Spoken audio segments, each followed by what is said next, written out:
At this stage, you can add informations that you can modify later, or you can skip this passage. Here you can add your website if you have one. For example, you can write SanDisk USB pen drive shop.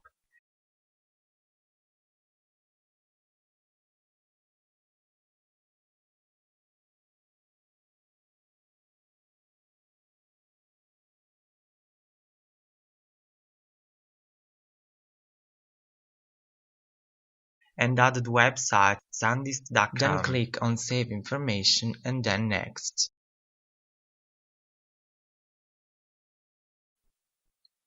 At this stage, you can add a profile image that will be shown on your profile. So you can choose a picture of yours or one of the brand. You can upload it from your computer or from a website. After that, click on Next.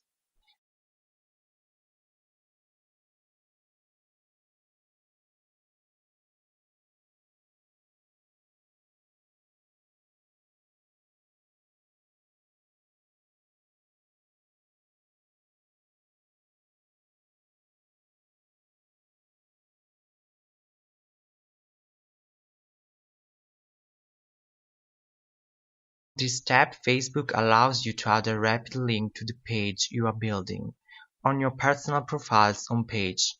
To do this, click on Add to Favorites and then Next. This is useful if you want to connect with your page while you are on your personal profile. So then you click on your left, where you see the title and image of your page.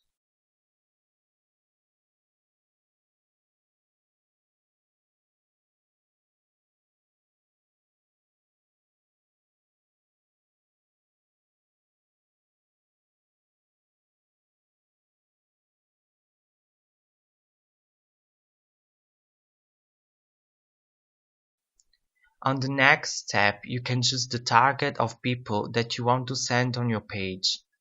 For example, you can choose people between 20 and 50 years old, but you can also do this later. So click on Save.